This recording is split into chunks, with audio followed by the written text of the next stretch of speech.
पैसे वालों, अगर तुम अपने बेटे की खुशी पूरी करते हो तब तुम्हें कितना सुरूर मिलता है। तुमसे ज्यादा सुरूर गरीब को मिलता है जब बेटे की खुशी पूरी करता है, जब बेटे का ख्वाब पूरा करता है। तुम नहीं जानते हो, तुमने तो ये कह दिया कि 400 रुपये के लिए इतने चक्कर लगा रहा है, लेकिन तुमने ये नहीं जाना ये भी तो हो सकता है उसके दस्तरखान पे प्लेटें रखी हो, ये भी तो हो सकता है बीवी चूल्हे में आग जलाए बैठी हो, आटा लाएगा तो रोटी बनेगी। खुदारा मजदूर को धक्के न दिया करो। मेरे नबी ने तालीम दी थी कि मजदूर को मजदूरी पसीना सूखने से पहले दे दिया करो, इसलिए कि तुम अमीर हो, तुम्हें नहीं पता रोटी कैसे आती है। गरीब से पूछा करो एक वक्त का खाना कैसे आता है। हाँ, लॉकडाउन हुआ, कितने लोग तो गुर्बत से फाके से मर गए। दुनिया कह रही थी कोरोना ने मारा है, मैं कहता हूँ कोरोना ने रखी बल्कि लोगों के सितम ने मार दिया है। हमने उन्हें ज्यादा राशन दिया जो जात के बेफकीर थे, बिरादरी के भिखारी थे, उनको हमने दिया था, लेकिन जरूरतमंदों को कभी नहीं सोचा।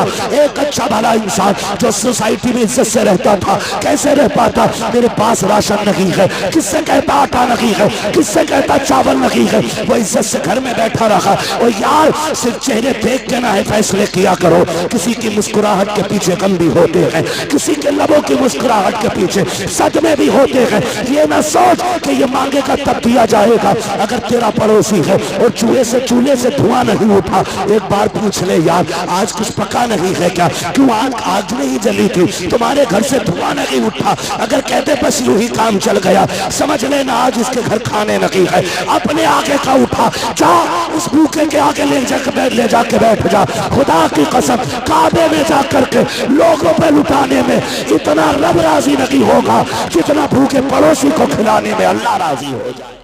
बीवी ने कहा खाली हाथ आ जाना, लेकिन हराम का लुकमा न लाना।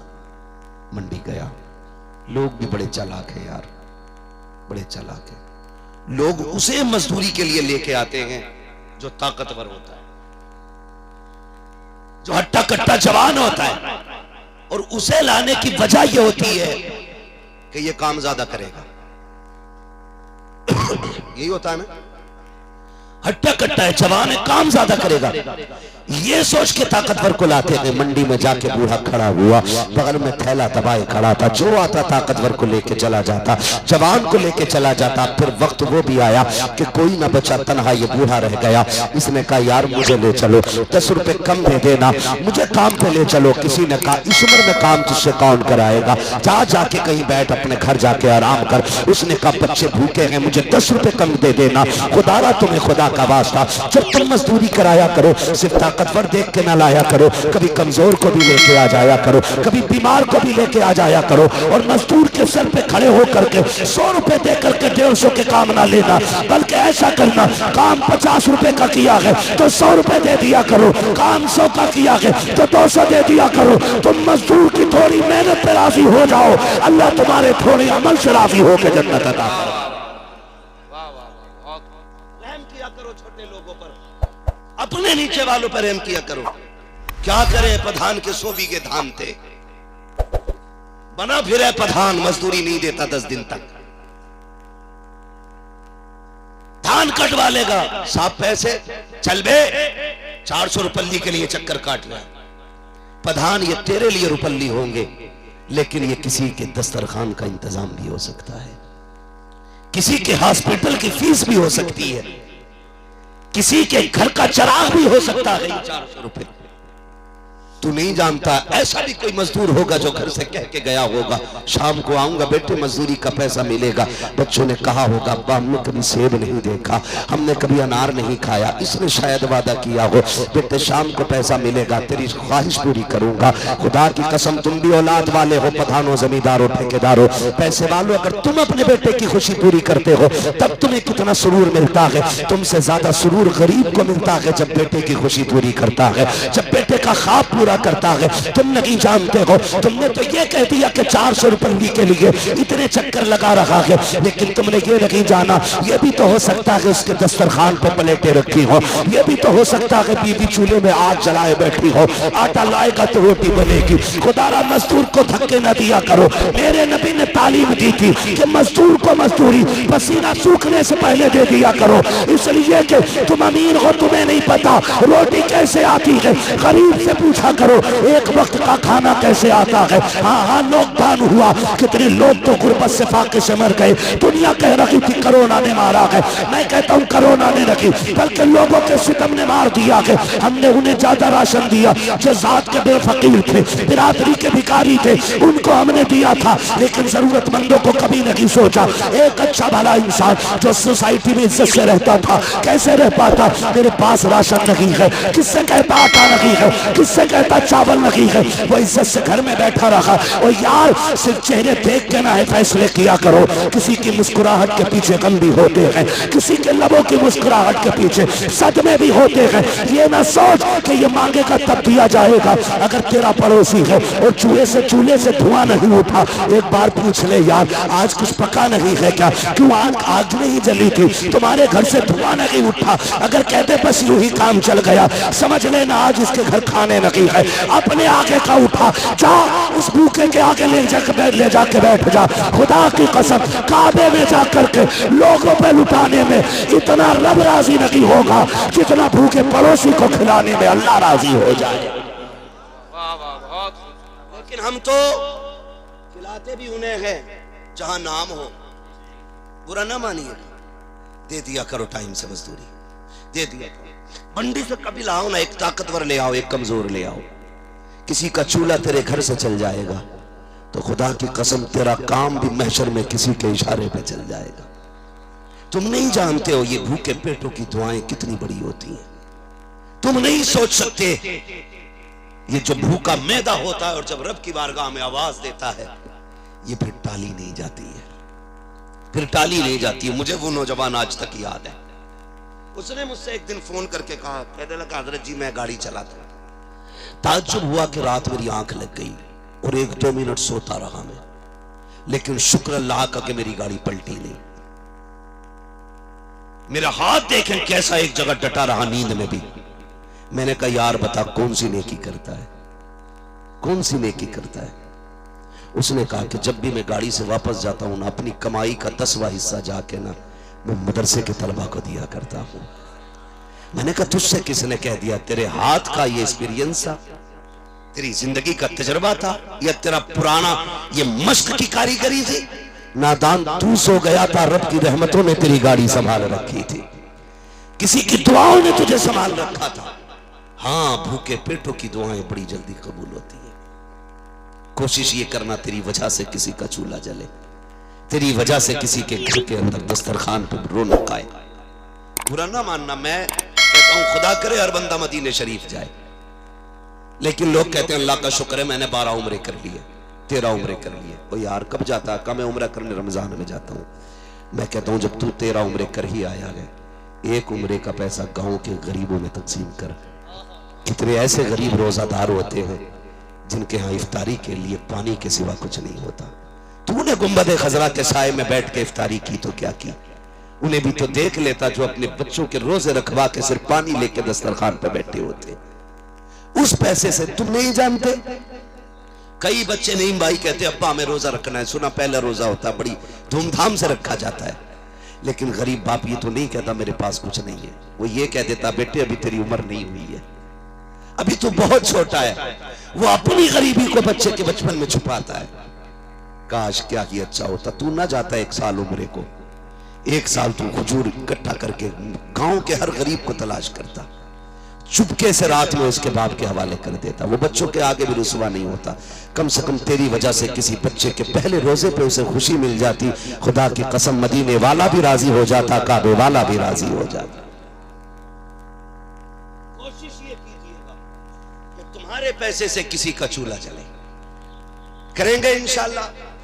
बात समझ में आ रही है ना। तो मैं क्या अर्ज कर रहा था, बीवी ने कहा खबरदार खाली आता जाना, हराम का लुकमा याद है ना सबक, हराम का लुकमा जोर से नहीं, हराम का लुकमा नहीं लाना है। मंडी में बंदा खड़ा करा, यार मुझे ले चलो, 10 रुपए कम दे देना। लेकिन लोगों ने अपना फायदा देखा, उस गरीब का किसी ने न देखा। अल्लाह अकबर। जब सब छोड़ के चले गए, सूरज आधी आसमान का सफर तय कर चुका, बीचों बीच में सूरज आ गया। वो जो बगल में थैला था, यार कैसे लेके जाता उसे। अब बच्चों का सामना मुश्किल था, खाली हाथ पलट करके बच्चों को भूखा छोड़ के आया था। क्या मुंह दिखाता बच्चों को जाकर के, खाली गया था खाली आया था। अल्लाह सलामत रखे आप लोगों को। सुनना मेरी बात बहुत गौर से।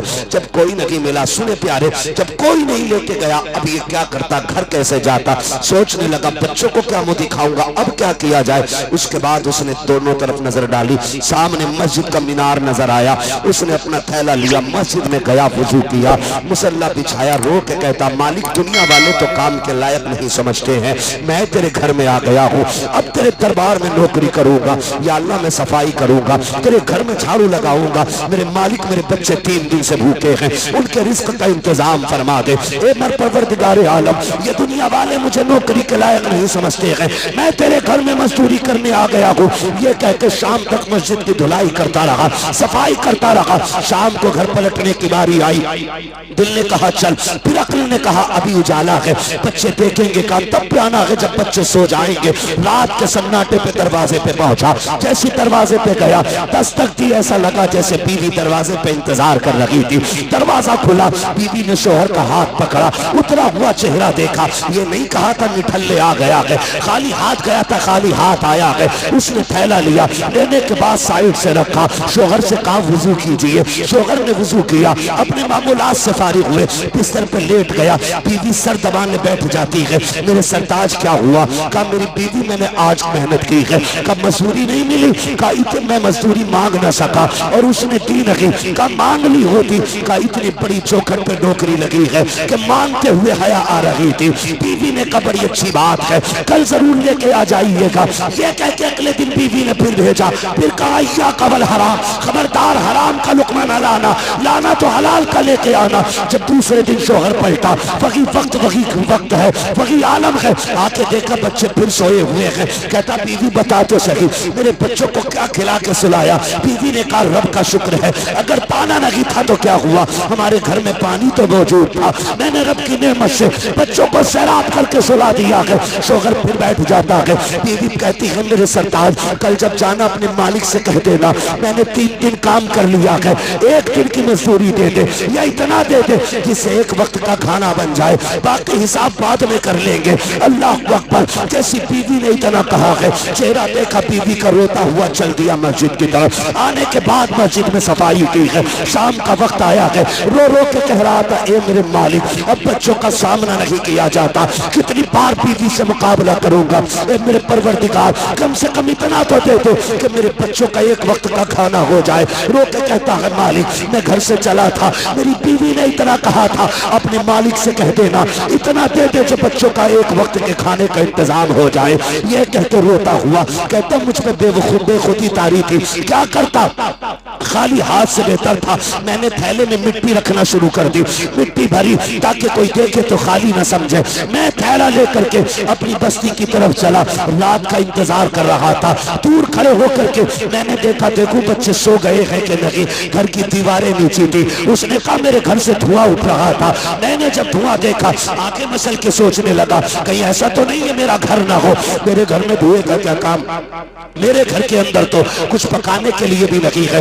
ये सोच करके करीब बढ़े, जाके देखा अपना ही चूल्हा है, दीवार से झांक के देख रहे हैं अपना ही चूल्हा है, उस पर पकवान बन रहे हैं। बड़ी तेजी से दरवाजे पे आए, फिर मामूल की तरह बीवी पहले से दरवाजे पे खड़ी है। जैसे आए हैं बीवी ने वेलकम किया, इस्तकबाल किया, घर के अंदर से खाने की खुशबू आ रही है। अब जरा सुनना प्यारे, जैसी खाने की खुशबू महसूस की, कहते मेरी शरीक हयात बता तो सही ये किसने भेज दिया है। मुस्कुरा के कहती है बड़ा अच्छा है तुम्हारा मालिक। का क्या कहना चाहती हो, का ये किसी और ने नहीं जिसके यहाँ मजदूरी करते हो, ये उसी ने भेज दिया है। बीवी ने हाथ पकड़ा, कहा बस ये नहीं है, जरा अंदर तशरीफ लाइए। जैसे अंदर कमरे में लेकर के गई, नेमतों का ढेर लगा हुआ है, हर तरह का गल्ला मौजूद है, सारे फल रखे हुए हैं। कहा ये किसने भेजा है? कहा आपके मालिक ने भेजा है। रोने लग गया। कहा ये तो बता, सिर्फ खाना भेजा है या कोई पैगाम भी भेजा है? कहा बीवी ने कहा सरदार, वो जो लेके आया था कह के गया है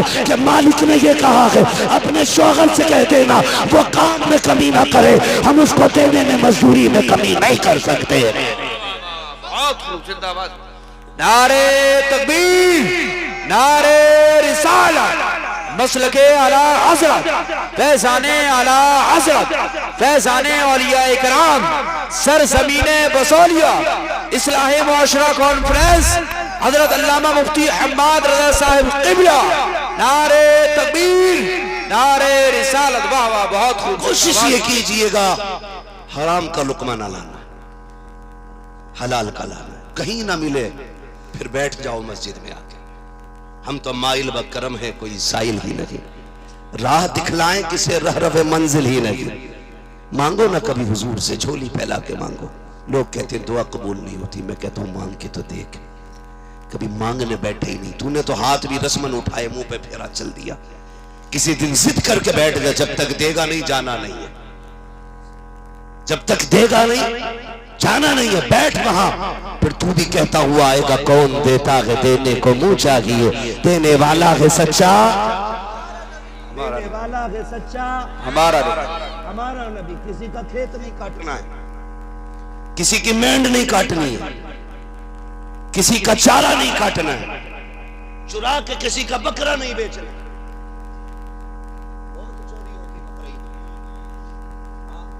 कई लोग तो बड़े अच्छे लोग हैं, अल्लाह हिदायत दे, बकरा लेंगे तो बकरा ईद में बेचना। और खास करके ये वो लोग होते हैं जिनका घर गांव के बाहर होता है, दिन भर बंधा रखेंगे, रात में छोड़ देंगे। पड़ोसियों का बेड़ा गर्क, बरसिंग खत्म, चरई खत्म। कहते किसने खाई? दिन में तो बंदा, रात भर में तो काम हो गया। मोहल्ले के खेत में चरा चरा के बकरा ईद तक बकरा पाला, और फिर कहते हैं मेरे बकरे पे मोहम्मद लिख रहा,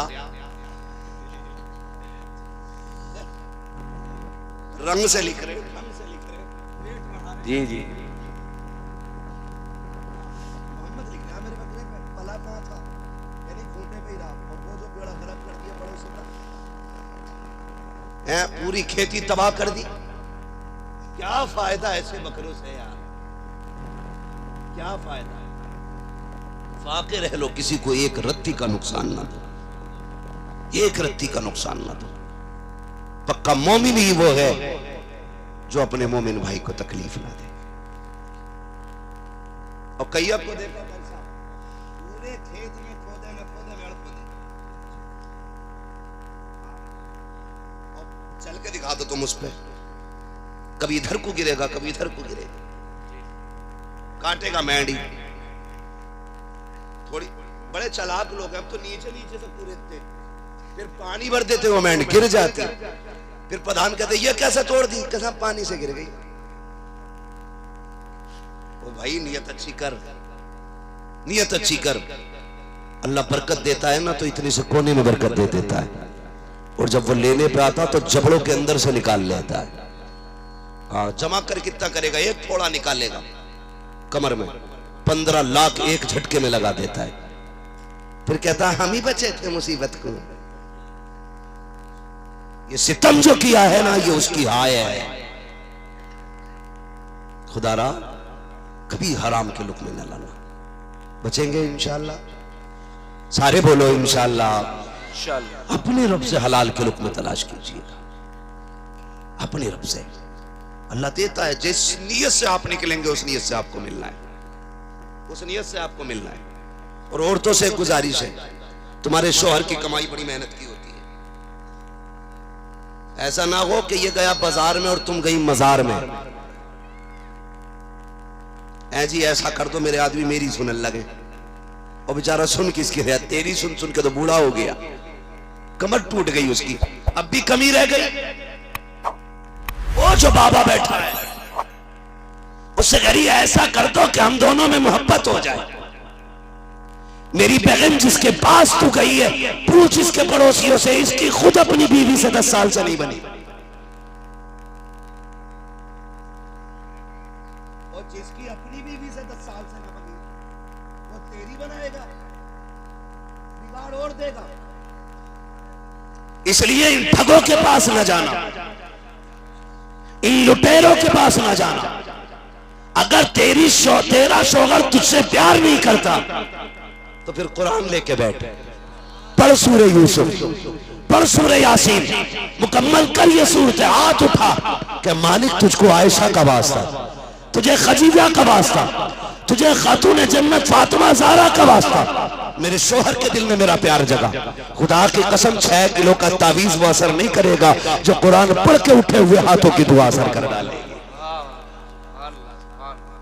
बहुत खूब जिंदाबाद। लेकिन कम तुम भी नहीं हो, कम तुम भी नहीं हो। ब्याह होते ही कह रहा तुझे अजमेर लेकर चलने हो, ब्याह होते ही अजमेर लेके जा रहा। जब पहले दिन तू अजमेर घुमा लाया तो कम से कम कलकत्ता तक तो ये भी तुझे लेके जाएगी। अजमेर लेके जा रहा, कलियर घुमा लो। चादर बोली थी ब्याह हो जाएगा तो चादर चढ़ाऊंगी, क्यों हो नहीं रहा था? खुदारा इस्लाम ने जो हद दी है औरत को, पता चला वो बीवी कहाँ है आपकी, कि ना वो तो अजमेर गई है। बीवी कहाँ है? वो तो बदायूं शरीफ गई है। क्या करना है? मैं छोटे बड़े सरकार की चादर बोली थी। आप क्या कर रहे हो यहाँ? कि मैं घर रखा रहे हूं। बीवी किसके साथ गई? कि गांव की ट्राली गई थी, उसमें ही बैठा दी। सुने बहुत गौर से, ये हंसने की बात नहीं, ये रोने की बात है। तुमने ट्राली में बहू बैठा दी। 100 का नोट रख दोगे कहीं चौराहे पे, उठा और लाओगे कहीं पड़ा मिल गया तो। ये मामला है।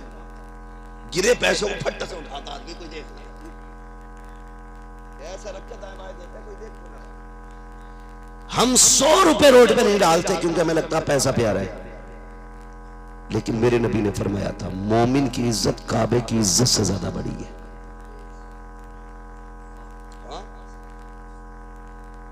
आप अपनी इज्जत की हिफाजत नहीं करते, ट्राली में छोड़ दी। बाबा के पास ताबीज रहने, और बाबा इतना बिगड़ा हुआ घुटने से घुटना मिला के बैठा है। कई औरतों को तलाक इसलिए हो गई कि उन्होंने शोहर के कहने से पीर के पैर नहीं दबाए। निकलो यार इन तमाशों से, सुनो इस्लाम क्या है। पतीले तू जान, चादर तू जान में इनकार नहीं करता, लेकिन मैं इतना जानता हूं कायनात में सबसे अजीम जगह मस्जिद होती है। कौन सी जगह होती है? बोलो भाई, मुंह खोल के बोलो, क्या होती है? सबसे बेहतर जगह कौन सी है? मस्जिद। मस्जिद। लेकिन बताओ तुम्हारी बहन, तुम्हारी बेटी नमाज कहां पढ़ती है? बोलो, क्यों नहीं बोल रहे? पढ़ते हैं कि नहीं घर में लोग नमाज? तो कहां पढ़ते? मस्जिद में क्यों नहीं जाती? इजाजत नहीं है। इस्लाम में औरत को मस्जिद में जाने की इजाजत नहीं। कम से कम जुमा ही पढ़ने हो जाती, नहीं जुमा भी नहीं जाएगी तो साल में फिर ईद तो 2 ही बार आती, वो नहीं, वो भी नहीं कर सकती। घर में रह। क्यों? क्यों? का मस्जिद में जाएगी, गैर महरम भी होंगे, महरम भी होंगे। हो सकता कोई फितना पैदा हो जाए, तवज्जो कीजिए, हो सकता है कोई फितना पैदा हो जाए। अब सोच तो सही, फितने के डर से इस्लाम औरत को मस्जिद में नमाज व जमात पढ़ने की इजाजत नहीं देता, तो तेरी मेरी बेटी को किसी की ट्राली में बैठ करके किसी मजार पे जाने की इजाजत कैसे दे सकता है?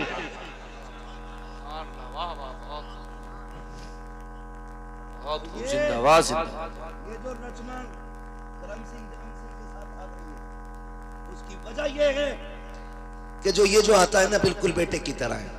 जाओ करण, बेटी को दवा दिला लो,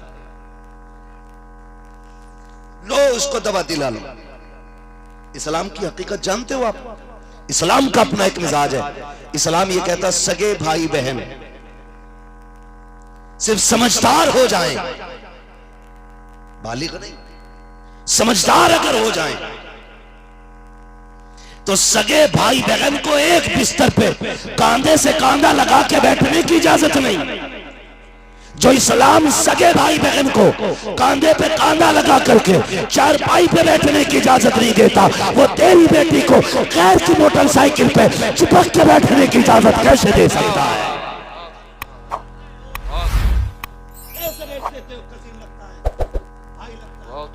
लगने से कुछ नहीं होगा। इस्लाम को फॉलो करो, दुनिया में भी इज्जत पाओगे, इंशाअल्लाह आखिरत में भी इज्जत पाओगे। जब तक इस पे अमल नहीं करोगे ना यहाँ इज्जत मिलेगी ना वहां मिलेगी। करेंगे इंशाअल्लाह, करेंगे कोशिश। मेरी बेटी मेरी बहन, तेरी कमाई तेरे शोहर की कमाई बड़ी मेहनत की है। कोई बाबा भी अगर तुझसे ये कह दे तुझ पे 6 का साया 18 का साया है, और बताते क्या है 18 का, अगर औरत हाथ दिखाने जाती है तो बड़े मकार होते, कहते कमर में दर्द रहता कि हाँ, घुटनों में दर्द रहता कि हाँ, पिंडली भी ऐंठती होंगी कि हाँ, कि फेफड़ों के बीच में भी तकलीफ रहती कि हाँ, कि बस तुझ पे 8-10 जिन्नात का असर है। जाओ, ये जो मैंने बीमारियां बताई है ये 99% औरतों के अंदर होती है, ये सब जानते हैं। मेरी बहन तो इतनी सीधी है, तूने सोची बाबा को बिना देखे कैसे पता? क्योंकि पिटते पिटते बाबा के खुद ही इतनी जगहों पे दर्द हो रहा है, उसे पक्का पता है। हाँ, जिसे अपना नाम लिखना नहीं आता वो इतनी जानकारी कहां से पा गया भाई? चोर है भाई। इसे 5-6 के बदले में पैसा ना दे, उसी पैसे से अपने शोहर की खिदमत कर। इसके तावीज से वो असर नहीं होगा जो तेरी खिदमत से शोहर के दिल में असर हो जाएगा। खिदमत कर शोहर की, जब बाहर से थक के आए दरवाजे पे इस्तकबाल कर, जाने लगे तो दरवाजे तक छोड़ने के लिए जा, उसे सैकड़ों गाली देकर ना भेज, अल्लाह करे तू लौट के ना आए, तू मर जाए, तेरा जनाजा सज जाए, तेरा बेड़ा गर्क हो, तुझे देखना नहीं चाहती। जबकि वो जाने लगे तो मुसल्ला बिछा दे, कहते मालिक तेरी हिफ्ज़ व अमान में भेजा है, खैरियत से वापस लाना, परदेश गया है, तेरी ये दुआएं निकलेंगी, खुदा की कसम रिज़्क़ भी साथ आएगा, सेहत भी साथ लेके वापस आएगा। तो ये मेरी बहनों तुम्हें करना है, अपने शोहर की जिंदगी की दुआ मांगना, उनकी दराजी उम्र की दुआ मांगना, उनकी खिदमत उनकी रजा की दुआ मांगना। हाँ, ना जा तू चल के कलियर व अजमेर, चल के 2 कदम शोहर के बिस्तर तक जा और मोहब्बत से पूछ कुछ चाहिए, कुछ चाहिए। अगर वो तेरे लहजे में प्यार देखेगा वो शोहर है। तेरे लिए धूप खा के आया, तेरे लिए गालियां सुन के आया, तेरे लिए बोझ उठा के आया, क्या वो तुझसे प्यार से बात नहीं करेगा? हैं? जब अपना ही मुंह सीधा ना तो तुझे प्यार किधर मिलने वाला भाई? मुंह पे बारा ना बजाया कर, भूतनी ना बना कर। एक साहब कहने लगे हजरत देवा शरीफ में भी ने दिखा लिया और कचौचा शरीफ में नीर में भी नहला ले, उसको भूत ही नहीं उतर रहे। तो मैंने कहा भूत होंगे ही नहीं उस पर, कहीं दौड़े पड़ते हैं। मैंने कहा भूत उससे उतरते हैं जिस पे भूत हो, जो खुद भूत नहीं हो उससे कुछ नहीं उतरा करता। तो ये भी ख्याल कीजिएगा, घर में कुरान की तिलावत आम करें, बेटियों से कहिए फजर पढ़ के कुरान खोल लिया करें। जहां कुरान पढ़ा जाता है वहां शैतान नहीं आया करता है। कुरान पढ़ा करें, फजर बाद तिलावत होनी चाहिए। तुम जो बीवी की खुशी के लिए इतना बड़ा एलसीडा लगा देते हो ना, एलसीडा, फिर उसमें देखो वो नमाज छोड़ सकती है, सीरियल नहीं छोड़ेगी, वो कुरान छोड़ सकती है, सीरियल नहीं छोड़ेगी। उसकी जो नौटंकी होती है वो सेम घर में होने लगती है। जब घर में हुई तो पता चला वो देवर के साथ भाग गई, वो साली को लेके भाग गया, वो खाला के साथ फरार हो गया। क्यों? नौटंकी अब जैसी देखोगे वही तो बनोगे ना। पढ़ कुरान तर्जमे के साथ, कंजुल ईमान खोल के बैठा कर। हाँ, जब खुदा की कसम पढ़ोगे ना कि कयामत इतनी सख्त है कि कलेजे फाड़ देगी, तो फिर सोचोगे गुनाह करने से पहले। तिलावत किया करो कंजुल ईमान के साथ। तर्जुमा आला हजरत जो है कंजुल ईमान वो पढ़ा करो, उसके अलावा बाकी तर्जुमों से बचना। सबसे बेहतर तर्जुमा कंजुल ईमान। इससे खुदा की कसम घर में रहमतें भी आएंगी और अकीदे भी सलामत रहेंगे। करेंगे इंशाअल्लाह कोशिश, जितनी बातें मैंने की है। अल्लाह ताला हमें हुजूर का सच्चा पक्का इश्क अता फरमाए, हमारी कौम को मसलक आला हज़रत पर मौला करीम जिंदगी अता फरमाए, पाइंदगी अता फरमाए। फरमाया गया, ए ईमान वालों, अपने आप को और अपने घर वालों को जहन्नम की आग से बचाओ। कोशिश कीजिएगा अपने बच्चों को कुरान जरूर पढ़ाइए, मदरसे में बच्चों को जरूर पढ़ाइएगा। मैं इस चीज़ से कभी नहीं इनकार करता कि तालीम हासिल ना करें। मुझे खुशी होती है मेरी कौम का कोई बच्चा IPS IAS बनता है, तो MBBS हो तब भी कलेजे ठंडे होते हैं, क्या हमारी कौम आगे बढ़ रही है। लेकिन जब छोटे थे तो हम मदरसों को बुरा कहते रहे, बड़े हो गए तो फिर तालीम को बुरा कहना शुरू कर दिया। ना, हम तालीम के मुखालिफ नहीं है। हम ये चाहते हमारे बच्चे जहाँ MBBS होना वहाँ कुरान के कारी भी होने चाहिए। इसलिए कि हमारा बेटा अगर डॉक्टरी की कुर्सी पे बैठ के खुराक देगा ना, 3 मरतबा महबूब पे दरूद पढ़ के गोली पे दम करेगा, भले ही उसके साल्ट में फायदा हो ना हो, मुस्तफा की दरूद में फायदा हो जाएगा। ये जो काला बाजारी चल रही है ना, अगर हमारे बेटे वकील होंगे, हमारे बेटे जजेस होंगे, तो फिर किसी मजलूम को रोना नहीं पड़ेगा।